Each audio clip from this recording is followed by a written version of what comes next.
오늘은 사무엘상 8장 말씀을 가지고 엄히 경고하고 가르치라 이런 제목으로 말씀 전하도록 하겠습니다. 따라봅시다. 엄히 경고하고 가르치라.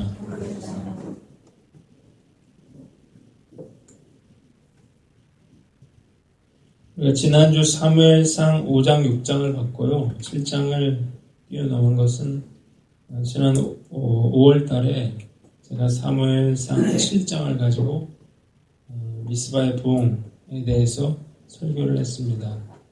그래서 혹시 7장을 한번 들어보기를 원하시는 분은 홈페이지에 가셔서 그 설교를 들으시면 되겠습니다. 성경에 많은 인물이 있는데요. 그 성경상의 많은 인물 가운데 정말 처음부터 끝까지 완벽한 인물을 찾는 것은 그렇게 쉬운 일은 아니에요. 여러분들 생각에 처음부터 끝까지 완벽한 그런 인물은 누가 있을까요? 누구요? 그렇죠. 다니엘. 예수님을 빼고는 다니엘 정도, 그리고 요셉 정도 이렇게 되는 건데 거기에 이제 한 명을 더하라면 더할 수 있는 사람이 바로 오늘 본문에 나오는 사무엘입니다. 사무엘은 시작부터 끝까지 완벽한 사람이었는데요. 우리가 사무엘상 12장 3절을 한번 여러분들이 펼쳐보세요. 사무엘상 12장 3절에 보면 사무엘이 이제 은퇴를 하는 그런 상황에서 백성들에게 이렇게 물어요. 내가 여기 있나니 여호와 앞과 그의 기름 부음을 받은 자 앞에서 내게 대하여 증언하라. 내가 누구의 소를 빼앗았느냐, 누구의 나귀를 빼앗았느냐, 누구를 속였느냐, 누구를 압제했느냐, 내 눈을 흐리게 하는 뇌물을 누구의 손에서 받았느냐. 그리하였으면 내가 그것을 너희에게 갚으리라. 백성들이 뭐라고 말해요? 4절에 당신이 우리를 속이지 아니하였고 압제하지 아니하였고 누구의 손에 서든지 아무것도 빼앗은 것이 없나이다. 한 번도 실수하지 않았다. 한 번도 죄를 저지르지 않았다고 이야기를 했어요. 더 놀라운 것은 5절인데요. 너희가 내 손에서 아무것도 찾아낸 것이 없음을 여호와께서 너희에 대하여 증언하시며. 누가 증거하신대요? 여호와 하나님 앞에서 볼 때 나는 결백하다. 그렇게 사무엘이 말하고 있습니다. 백성들은 기꺼이 뭐라고 했어요?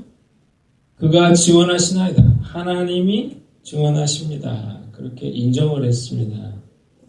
그는 정말 하나님께 충성된, 처음부터 끝까지 충성된 사람이었고 백성들에게 존경받는 그러한 위대한 그러한 인물이었어요. 그런데 이 위대한 사무엘에게도 한 가지 흠이 있었는데 그것은 그가 자녀 교육에 실패했다는 것입니다. 자, 한번 따라봅시다. 사무엘도 자녀 교육에 실패했다. 1절로 3절 한번 읽어보겠습니다. 사무엘이 늙음에 다시 한번 읽어보겠습니다. 읽습니다. 시작. 사무엘이 늙음에 그의 아들들을 이스라엘 사사로 삼으니 장자의 이름은 유엘이요 차자의 이름은 아비야라. 그들이 브엘세바에서 사사가 되니라. 그의 아들들이 자기 아버지의 행위를 따르지 아니하고 이익을 따라 뇌물을 받고 판결을 깨게 하나. 자, 오늘 본문에 사무엘이 자식 교육에 실패한 그런 내용이 나옵니다. 자기가 이제 나이가 많아지자 두 아들을 사사로 세웠습니다. 그런데 여기서 이 두 아들을 사사로 세운 것은 정식으로 세운 사사라기보다는 자신을 대리하는 통치자로 두 아들을 세웠다 이렇게 봐야 됩니다.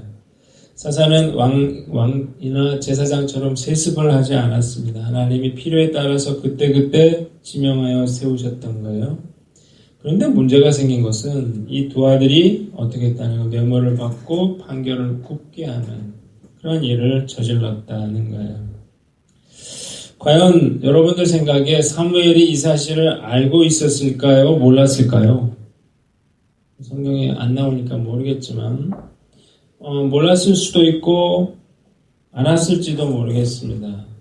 만약 몰라서 그냥 그대로 됐다면 모르지만 알고 있으면서도 이 일을 내버려 뒀다면 그것은 큰 실수였겠죠. 빨리 이 아들들을 이 자리에서 물러나게 했어야만 했죠. 이후에 어떻든 간에 사태가 이제 걷잡을 수 없이 악화되고 맙니다. 4절로 5절을 보니까 이스라엘 모든 장로가 모여서 라마에 있는 사무엘에게 나아가서 그에게 이르되 보소서 당신은 늙고 당신의 아들들은 당신의 행위를 따르지 아니하니 모든 나라와 같이 우리에게 왕을 세워 우리를 다스리게 하소서.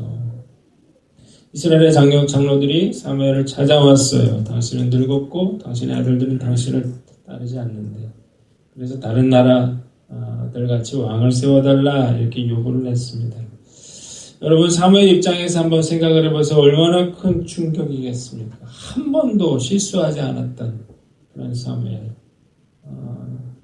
이 장로들 또 백성들의 존경과 신망을 받던 그런 사무엘이 그 아들들의 잘못으로 인해서 장로들에게 추궁을 받는 그런 신세가 되고 말았다는 이거는 이 사무엘에게 참 고통, 참 수치를 가져다 준 그런 사건입니다.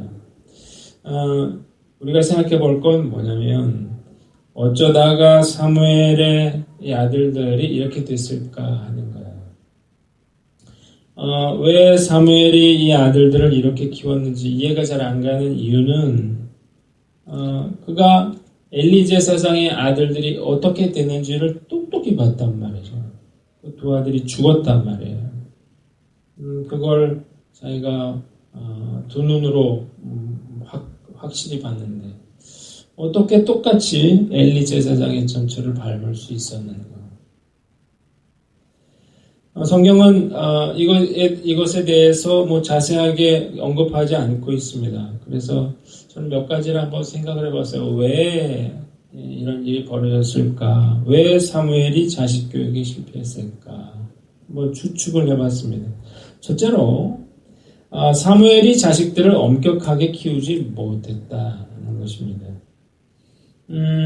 사무엘은 그 어린 시절 부모와 떨어져서 성전에서 그렇게 살았잖아요, 혼자.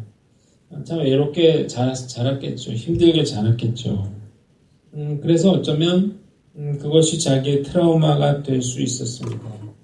그래서 자기 자식에게는 차마 엄격하게 그 하나님의 말씀을 가르치지 못했었을 수 있었겠다는 것입니다. 여러분 이런 부모들이 많아요. 가정에서 참 그런 어려운 부모 밑에서 고생을 많이 한 사람들 자기 자식에게 차마 이렇게 엄격하게 못하는 경우가 많고 그리고 또 너무 고생하면서 자란 사람들 내 자식은 그렇게 안 키우겠다 이런 생각을 하는 경우도 많이 있어요. 그래서 이렇게 키우면 안 된다는 사실을 알면서도 이 자식들을 엄하게 키우지 못했을 그런 가능성이 있습니다. 두 번째는 정반대의 경우예요. 사무엘이 자식들을 너무나 엄격하게 키운 그런 경우가 있습니다. 사무엘은 엘리의 두 아들이 얼마나 비참하게 죽는가를 똑똑히 봤어요. 그래서 어떻게 해요? 너무나 엄격하게 자식들을 옥죄서 키웠을 수도 있었습니다. 이런 너무나 엄격한 부모 밑에서 자란 자녀들은 절대 안 돼 이러니까 앞에서는 내내 그러지만 뒤에서는 제멋대로 하는 그런 경우가 많이 있습니다. 왜냐하면 부모의 요구를 감당할 수가 없기 때문에 사무엘이 너무 엄격하게 키우려다가 자식들이 잘못될 수도 있겠다. 세 번째는 저는 이게 가장 가능성이 많아 보이는데 사무엘이 너무 바빠가지고 자녀들을 자녀 교육을 시킬 그런 여유가 없었다 이렇게 보는 것입니다. 우리가 생략했지만 7장에는 미스바의 부흥의 이야기가 나옵니다. 그런 부흥운동을 일으켰어요. 사무엘이 전국을 다녔겠죠. 그리고 블레셋이 쳐들어왔는데 전쟁을 했으니까 전쟁통에 이 사무엘이 집에 들어올 수 있었겠나요? 그러니까 자연히 이 두 아들은 누가 키웠겠어요? 자기의 아내가 키웠겠죠. 근데 사실 아들 둘을 여자 혼자 키우는 건 저는 그렇게 쉬운 일이 아니라고 봅니다. 참 우리 교회도 아들 둘 키우는 분들 보면 참 저는 존경스럽습니다. 참 힘드실 것 같은데 남편 없이 두 아들을 키우면서 그래서 이 교육을 잘 못 시킨 게 아닌가 그런 생각이 듭니다. 한 가지 네 번째 경우가 있는데 사무엘이 너무나 위대한 아버지였기 때문이다라고 하는 거예요. 그러니까 사무엘은 뭐 성경 전체에서도 뭐 진짜 손꼽는 사람 아니에요? 완전 넘사벽이란 말이죠. 그러니까 아들이 아버지의 기에 눌려가지고 어떻게 오히려 삐뚤어지는 그런 경우가 많다는 것입니다. 사무엘의 아들을 보는 사람마다 네가 사무엘 선지자님의 아들이냐 이렇게 되는 거죠. 그런데 너는 왜 그 모양이니? 넌 왜 그러니? 뭐 이렇게 되면 엄청난 스트레스를 받는 것이죠. 그 인도의 마하트마 간디라고 하는 그런 사람 아시죠? 이 인도 사람들은 세익스피어 10명하고도 간디하고 안 바꾼다 그렇게 말할 만큼 그렇게 존경받는 그런 인물이에요. 그런데 그 간디와 그 큰아들 하릴란의 사이는 아주 나빴습니다. 아주 원수와 같은 그런 존재였는데 그 이유가 뭐냐? 아버지에 대한 컴플렉스 때문이었다 이런 거죠. 그래서 아버지를 평생 증오하고 절연하고 그리고 알코올 중독에 빠져서 범죄자로 생을 마쳤다 그래요. 위대한 인물의 가정에서 이런 일들이 자주 일어나는데요. 뭐 위대한 정치가라든지 예술가라든지 종교 지도자의 그런 자녀들 중에서 이렇게 잘못되는 경우가 굉장히 많이 있습니다. 서울대 출신 아버지를 둔 아들은 얼마나 힘든지 아세요? 제가 그런 케이스인데 뭐 반에서 1등은 뭐 절대 칭찬받을 수가 없고 종교에서 1등 해도 칭찬받을 수가 없습니다. 물론 비교도 안 됐지만 아버지한테 인정받는 거 웬만큼 잘해서 인정받기 힘들다는 거죠. 칭찬에 인색하고 가혹한 그런 아버지가 되기 쉬운 거고 이 사무엘의 아들들도 이런 중압감에 시달렸다 이렇게 볼 수 있습니다. 이게 어쨌든 간에 참 안타깝게도 이 사무엘은 엘리의 전철을 밟았어요. 그러나 저는 엘리와 사무엘은 분명히 다르다 그렇게 생각을 해요. 왜냐하면 사무엘은 늘 하나님의 뜻에 순종하려는 사람이었죠. 그리고 늘 하나님께 기도하는 그런 사람이었기 때문입니다. 본문을 통해서 우리가 알게 되는 것은 부모가 신앙이 좋다고 해서 교육을 잘 시킨다고 해서 자녀 교육이 다 잘 되는 것은 아니다라고 하는 것입니다. 물론 신앙심 좋은 그런 부모 밑에서 자란 아이들이 부모로부터 선한 그런 영향력을 받아서 올바르게 자랄 가능성이 많은 건 사실이죠. 그러나 정말 못된 그런 부모 밑에서도 잘 자란 그런 자녀들이 사실 있거든요. 그러니까 우리가 뭘 알아야 되냐면 다른 건 몰라도요. 자식 문제만은 내 노력으로 되는 것은 아니고 그것은 하나님의 은혜의 자원이다라고 하는 사실을 우리가 알아야 한다는 것입니다. 우리는 한나처럼 그렇게 올바른 교육을 자녀들에게 해야 될 책임이 있지만 그렇다고 해서 내 노력으로 될 수 있는 것은 아니기 때문에 우리는 어떻게 해야 된다? 은혜를 구하라는 것입니다. 한번 따라합시다. 은혜를 구하라. 여러분 사실 하나님도 그 이스라엘에 대한 어떤 자식 교육에 실패했다 이렇게 볼 수 있거든요. 완벽하신 하나님이 이스라엘 백성들을 제대로 교육하는데 실패했다. 참 있을 수 없는 일인데. 그래서 저는 자녀 문제로 고통받는 그런 부모의 마음을 하나님이 아신다고 저는 믿습니다. 위로하신다고 믿는 거예요. 여러분 가운데 자식 문제로 고통받고 있는 그런 분이 있습니까? 그러면 하나님의 은혜를 구하시기를 주님의 이름으로 축원합니다. 로마서 5장 20절에 죄가 더한 곳에 은혜가 더욱 넘쳐나니 라고 했어요. 저는 자녀 문제로 인해서 마음 아파하고 힘들어하는 그런 부모들에게 하나님이 더 큰 은혜를 부어주시리라고 저는 믿습니다. 자녀들을 위해서 울면서 기도하세요. 하나님이 반드시 웃게 해주실 때가 온다고 저는 확신합니다. 하나님의 은혜로 자식을 키우십시오. 내 노력으로는 실패한다는 거예요. 그러니까 하나님의 은혜가 우리 가정 가운데 임하시기를 주님의 이름으로 축원합니다. 여러분들 가운데 자랑할 만한 그러한 자식을 둔 그러한 가정이 있습니까? 그러면 우리가 자만하지 말아야 되겠죠. 내가 잘해서, 내가 이렇게 교육을 해서 우리 자식이 이렇게 잘됐다. 천만의 말씀이에요. 한 번에 다 무너져 내릴 수가 있는 것입니다. 우리가 해야 되는 것은 하나님의 잘됐든 잘못됐든 하나님의 은혜를 믿고 하나님의 은혜를 구하면서 그 자식들을 믿음으로 양육하는 저와 여러분들 되시기를 주님의 이름으로 축원합니다. 본문을 통해서 두 번째로 제가 생각해 본 그런 교훈은 사무엘이 여호와께 기도했다는 것입니다. 한번 따라합시다. 사무엘이 여호와께 기도했다. 6절을 우리 한번 읽어보겠습니다. 우리에게 왕을 주어 읽습니다. 시작. 우리에게 왕을 주어 우리를 다스리게 하라 했을 때 사무엘이 그것을 기뻐하지 아니하여 여호와께 기도하라. 자, 오늘 본문 보니까 우리에게 왕을 주어 우리를 다스리게 하라 했을 때 사무엘이 그것을 기뻐하지 않아 여호와께 기도했다고 했습니다. 여러분, 사무엘의 마음을 한번 이 시간 한번 생각해 보세요. 얼마나 이 자식 문제로 인해서 마음이 아플까, 비통할까요? 여기 장로들의 말을 다시 봐야 됩니다. 오늘 5절을 보니까 뭐라고 얘기했어요? 당신은 늙고 그랬습니다. 첫 번째 뭐라고 그랬어요? 사무엘이 늙었다고 말했습니다. 이 말은 무슨 말입니까? 당신이 늙어서 이제는 더 이상 우리를 이끌어갈 수가 없다는 말이에요. 이제는 그만하라는 것입니다.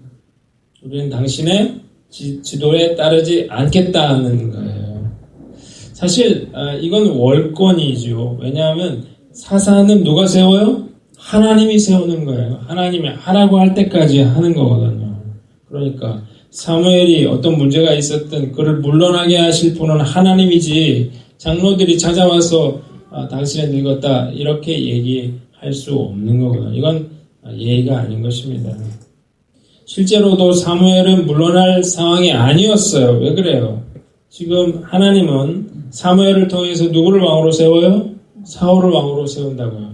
사울을 왕에서 패한다고요. 그리고 누굴 세워요? 다윗을 왕으로 세우는 일들을 사무엘은 죽을 때까지 감당해야만 되는데 지금 이스라엘 장로들이 찾아와서 당신은 늙었으니까 그만하라 그렇게 말을 하고 있는 거예요. 얼마나 사무엘이 답답하고 얼마나 힘들었을까 그런 생각을 해봐요. 그리고 또 뭐라고 했어요? 둘째로 당신의 아들들은 당신의 행위를 따르지 않는다 그렇게 말했는데 참 일평생 한 번도 실수를 안 해본 사람이 지금 백성들 장로들에게 질책을 받고 있는데 사무엘은 사실 입이 10개라도 할 말은 없겠죠. 참 아들들을 원망하는 그런 마음이 있었을 거예요. 자식으로 인해서 부끄러움을 당해본 그런 참담한 그런 경험을 해보지 않은 사람은 이런 상황이 어떤 상황인지 얼마나 힘든 상황인지 이해할 수가 없습니다. 자식이 잘못하면 부모는 죄인이 되는 거거든요. 할 말이 하나도 없는 거거든요. 근데 안타까운 건 뭐냐면 사무엘이 지금 미스바의 부흥운동을 일으켰다고요. 사무엘이 지금 블레셋으로부터 나라를 지켰다고요. 그가 행한 그런 선한 모든 일들은 뭐가 됐어요? 다 쓸모없는 그런 가치 평가절하가 되는 그런 상황이 되는 거거든요. 세 번째 뭐라고 했어요? 모든 나라와 같이 우리에게 왕을 세워 우리를 다스리게 해달라 그렇게 말하고 있는데 사실 이게 사무엘의 마음을 가장 아프게 하는 그런 거였습니다. 자, 지금까지 이스라엘을 다스려온 거는 사무엘 같은 그런 사사인데 사사는 사실 하나님이 시키는 대로 하는 그런 거거든요. 이 이스라엘 사람들 장로들이 지금 사무엘의 아들들의 일을 빌미로 어떻게 하겠다는 사사 제도를 폐하고 왕을 세워달라고 요구하고 있는 것은 사실은 그 이면에 뭐예요? 우리는 하나님의 다스림을 받고 싶지 않고 우리는 우리가 원하는 왕을 세우고 싶다 이런 거거든요. 근데 그 빌미가 뭐가 됐어요? 자기 두 아들이 그것의 빌미가 됐다고요. 그러니까 이 장로들이 실제로 요구하는 건 뭐예요? 자기 아들들의 어떤 비리 때문이 아니라 그들이 왕을 세우고 싶은 그런 마음에 그 자기 아들들의 또 자기가 늙었다고 하는 것을 빌미로 지금 자기에게 왕정을 요구하고 있는 것입니다. 이것은 하나님을 대적하는 그런 일이었다는 것입니다. 그러니까 사무엘의 마음 가운데 얼마나 억울함이 있었겠습니까? 근데 사무엘이 어떻게 했어요? 이걸 가지고 그들을 설득하지도 않았고 그들과 다투지도 않았고 어떻게 했습니까? 하나님 앞에 엎드려서 기도로 모든 것을 아뢰고 있습니다. 자, 여러분도 내가 어떤 내 작은 실수가 빌미가 돼서 큰 공경에 처한 적이 있나요? 내가 인간적으로 정말로 억울한 일을 당한 적이 있나요? 그럴 때, 그런데 내가 해결할 방법이 없어서 내가 너무 힘든가요? 그러면 여러분들도 사무엘처럼 하는 거예요. 우리가 그 사람 찾아가서 이것저것 따져봐야 논란과 분란만 더 일어나는 것이에요. 이스라엘 장로들을 설득할 수가 없어요. 사무엘은 어떻게 했어요? 하나님 앞에 엎드려서 하나님 앞에 기도로 모든 것을 아뢰고 있는 거예요. 여러분 민수기서 16장에 보면 모세의 이야기가 나와요. 고라자손이 한 250명 이렇게 사람들 모여가지고 지도자들 모여가지고 반역을 일으키거든요. 이런 생명의 위협을 느낀 이런 상황에서 모세가 어떻게 했어요? 하나님 앞에 엎드렸습니다. 하나님 어떻게 해서 향로를 가져다가 내가 불을 임하게 하겠다. 그래서 어떻게 해요? 다른 향로에 불이 임해서 그들이 다 죽어요. 그리고 고라자손들은 어떻게 되면 땅이 갈라지면서 그 모든 사람들이 다 죽는 하나님의 심판을 받게 됩니다. 자, 우리 한번 따라해 봅시다. 하나님께 호소하라. 어려운 그런 상황, 억울한 상황 당했나요? 그러면 여러분들이 해야 될 일인데 그것은 하나님께 호소하라는 것입니다. 하나님이 그 기도를 들으셔요. 여러분들의 억울한 마음은 어떻게 해요? 하나님이 위로해 주십니다. 오늘 7절을 볼까요? 7절. 여호와께서 사무엘에게 이르시되 백성이 내게 한 말을 다 들어라. 이는 그들이 너를 버림이 아니요 나를 버려 자기들의 왕이 되지 못하게 함이니라. 하나님이 사무엘을 위로하시는데 뭐라고 말해요? 그들이 너를 버린 게 아니라 나를 버린 것이다.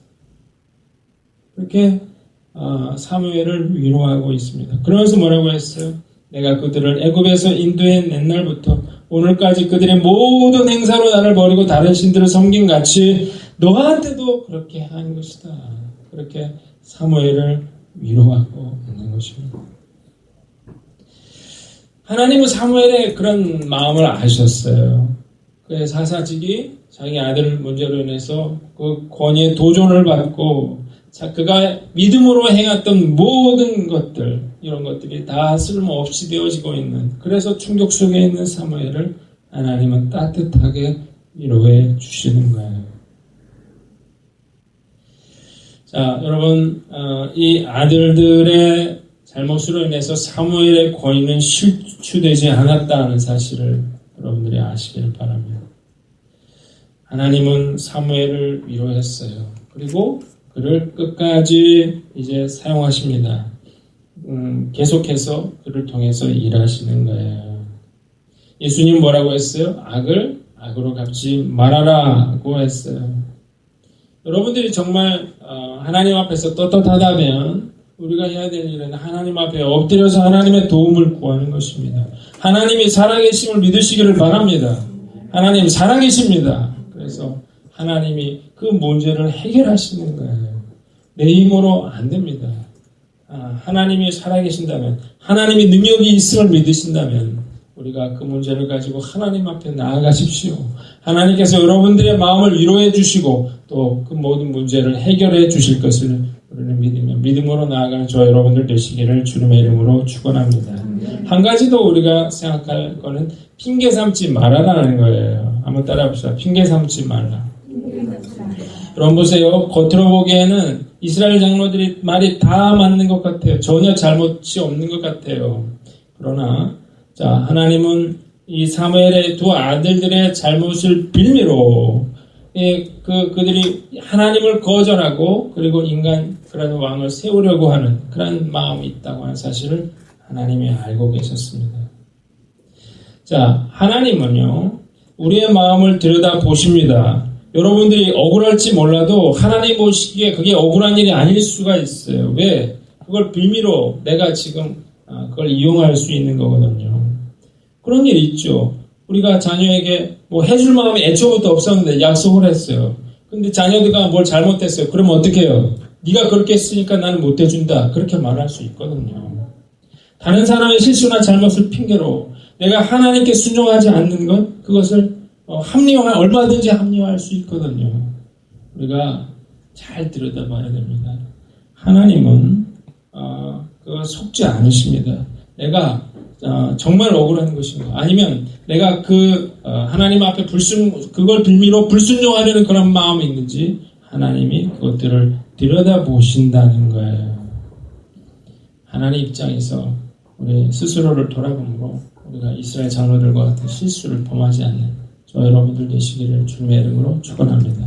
마지막으로 왕을 요구하는 백성들에게 경고하셨다는 거예요. 한번 따라합시다. 왕을 요구하는 백성들에게 경고하게 하셨다. 자, 9절만 한번 읽어볼까요? 그러므로 그들의 말을 듣되 한번 읽어보겠습니다. 시작.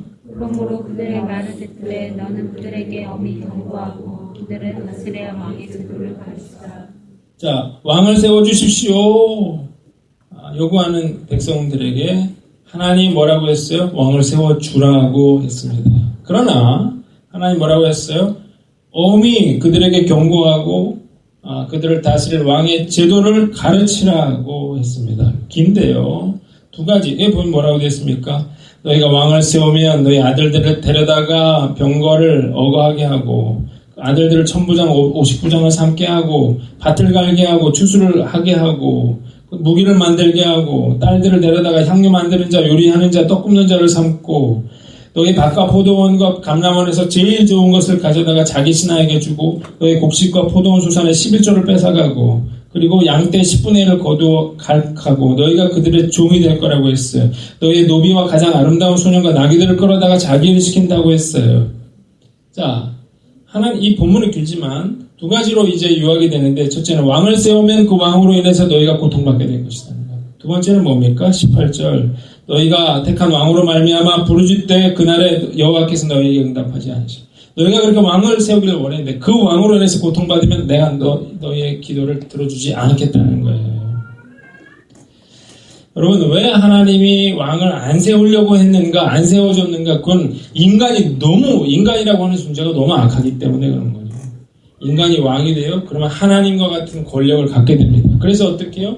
다른 사람의 것을 마음대로 빼앗을 수 있게 돼요. 그리고 어떻게 돼요? 다른 사람을 자기 마음에 들지 않으면 죽일 수도 있게 됩니다. 근데 더 문제는 왕정을 세우면 그 왕정은 세습이 된다고. 그래서 이 왕정을 끊어낼 수가 없게 되는 거예요. 이 왕정이 어디까지 왔어요? 1900년대까지 왔거든요. 지금 북한은 김정은 씨가 왕 아니에요, 왕. 이 하나님은 이걸 알았기 때문에 왕정 이걸 허락하지 않으신 거거든요. 자, 하나님 경고하셨어요. 그 하나님의 경고는 성취됐습니다. 이스라엘에 왕이 세워진 이래로 그 많은 열왕기 상하를 보세요. 역대기 상하를 보세요. 많은 왕들로 인해서 얼마나 많은 이스라엘 백성들이 고통을 받았는지 우리가 그것을 확인할 수 있게 됩니다. 역사상에 많은 폭군들이 있는데요. 조선에는 누가 있었어요? 연산군이 있었습니다. 로마에는 무슨 황제? 네로 황제. 중국에는 진시황. 러시아에는 이반 4세. 이런 사람들이 있었는데 이런 폭군의 패턴이 있습니다. 처음에는 열심히 하는 것 같지만 난폭해지고 잔인해지고 그러면서 사람들을 해치고 죽이고 그리고 향락과 쾌락에 빠진다는 것입니다. 제가 이 카페에 그 책이 한 권 있더라고요. 글로벌 한국사 그날 세계는 이라고 하는 그런 책을 읽었는데 이게 KBS에서 이제 시사 토크를 했던 걸 책으로 낸 거였습니다. 거기 보니까 이제 최악의 폭군 편에 이제 연산군 이야기가 나오는데 여러분 흥청망청이라고 하는 뜻 아시죠? 흥청이 뭐냐 그랬더니 이 연산군이 이제 데리고 놀 그런 기생들을 전국에 보내서 여자들을 다 모아온 그 기생들을 가리켜서 흥청이라고 말하는 거예요.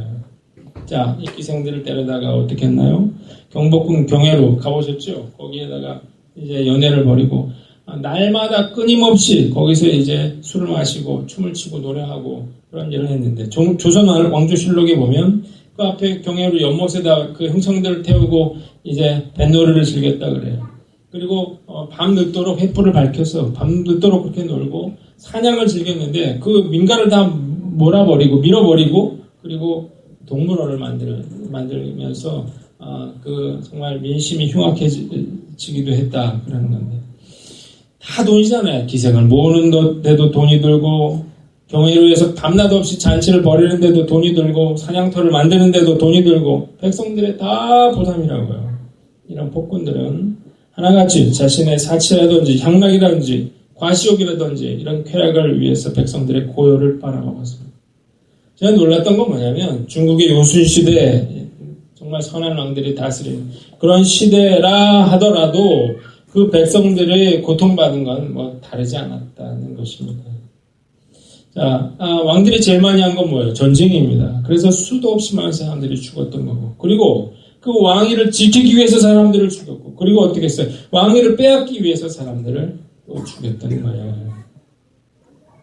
여러분 대통령 선거 꼭 하시기 바랍니다. 민주주의라고 하는 것 우리가 대통령을 5년 만에 투표로 바꿀 수 있는 그런 나라에서 태어난 건 굉장히 큰 축복이에요. 자, 하나님은 이런 왕정 그런 체제 위험성을 경고했는데요. 그런데 백성들은 어떻게 했나요? 오늘 19절을 보니까 뭐라고 했어요? 백성이 사무엘의 말 듣기를 거절하여 이르되 아니로소이다. 우리도 우리 왕이 있어야 하리니. 우리도 왕이 있어야 되겠대요. 그러면서 뭐라고 했어요? 우리도 다른 나라와 같이 돼서 우리의 왕이 우리를 다스리고 우리 앞에 나가서 우리의 싸움을 싸워야 할 것이다. 왕이 있어야 전쟁에서 이기지 않겠느냐는 거예요. 자, 그들은 뭐만 생각했어요? 왕이 있으면 이길 거라고 생각했는데 그랬나요? 왕이 있어서 이겼나요? 그렇지 않죠. 왕이 있어서 이긴 게 아니라 하나님이 능력을 주셔서 그 전쟁에서 이기는 거거든요. 그들은 뭐만 생각했어요? 왕을 세워서 얻을 혜택만 생각했지 그들이 왕을 세운 그 대가가 얼마나 혹독할지는 전혀 생각하지 못했다는 건데 그런데 하나님이 어떻게 했습니까? 22절에 보니까 사무엘에게 그들의 말을 들어 왕을 세우자. 부모 이기는 자식 이기는 부모 없다고 하나님이 새 왕을 세워주라고 했어요. 그래서 이스라엘 백성들은 선한 하나님을 왕으로 이제 섬기지 않고 악하고 음란하고 폭력적인 그러한 왕을 인간 왕을 섬기고 살게 됐습니다. 이 말씀 보면서 마음이 아프더라고요. 한번 따라해 봅시다. 순종하라.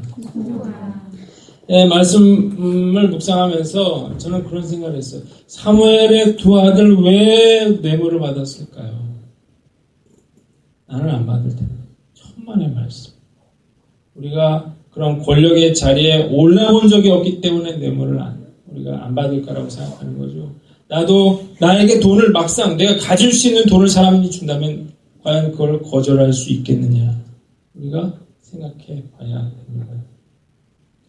여러분 한번 생각해보세요. 여러분들이 참을 수 있나요? 내가 정말 하고 싶은 거 내가 참을 수 있나요? 내가 하고 싶은 거는 해야 직성이 풀리고 가고 싶은 데는 가야 직성이 풀리고 갖고 싶은 건 가져야 직성이 풀리는 거거든요. 이게 어린아이들만 그런 게 아니라 우리 안에도 내가 상황이 안 돼서 그렇지 내가 돈이 없어서 그렇지 내가 돈을 소유할 수 있는 얼마든지 가질 수 있는 그런 상황이라면 우리가 절대 그것들을 참고 그것들을 멀리하기가 쉬운 이야기가 아니라는 거죠. 얼마나 안 되면 김영란법이라는 걸 만들어가지고 3만 원, 5만 원 이런 식으로 법으로 정했겠어요. 그렇게 안 하면 잡아넣겠다는 거잖아요. 여러분 우리가 사실 돈이 없어서 돈의 유혹을 덜 받는 거예요. 권력의 자리에 가본 적이 없기 때문에 그런 권력에 대한 욕심이 없다고 착각하는 거예요.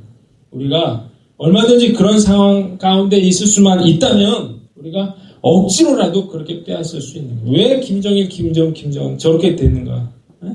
우리도 그 자리에 가면 그거보다 더 할지도 모른다는 사실을 우리가 분명히 알아야 합니다. 그런데요, 제가 여러분들에게 말씀드리고 싶은 건 하나님의 경고가 있다는 거예요. 하나님의 뜻을 거스리고 내가 원하는 대로 할 수 있지요. 하나님도 허락해 줍니다. 그러나 뭘 알아야 돼요? 그것에 대한 대가는 내가 치를 수밖에 없다는 거예요. 여러분, 하나님의 뜻을 거스리고 내가 하고 싶은 대로 한다 그러면 그 일로 인해서 여러분들은 결국 손해를 보게 될 것입니다. 내가 원하는 것을 얻는다 하더라도 그것이 올무가 돼서 나에게 고통으로 돌아올 수 있다는 사실을 여러분들이 알아야 됩니다. 중요한 건 내가 하고 싶더라도, 내가 갖고 싶더라도, 내가 정말 몸부림치면서 내가 이것이 하나님이 원하시는 것인가를 묻고 그 하나님 앞에 순종하려고 몸부림치는 저와 여러분들 되시기를 주님의 이름으로 축원합니다. 한 가지 더 보면 하나님의 섭리를 믿어라는 거예요. 따라합시다. 하나님의 섭리를 믿어라. 여러분들 중에는 내가 불순종해서 하나님의 경고대로 됐어요. 그래서 고통을 당하고 뼈저린 후회를 하고 있는 분이 있을지도 모르겠습니다. 그러나 그래도 너무 낙심하지 말아야 될 것은 우리는 하나님이 자비하신 분이시고 하나님이 긍휼하신 분이라는 사실을 우리가 알아야 한다는 거예요.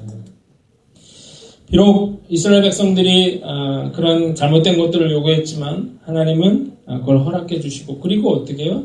하나님의 은혜로 그들의 인생을 이끌어 가신다는 거예요.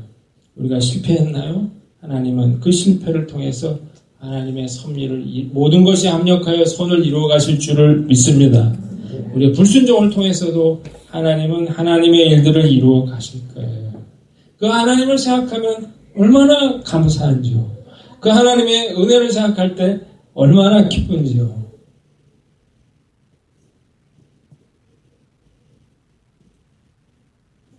이 우리를 사랑하시는 그 하나님의 마음을 우리가 깊이 깨닫고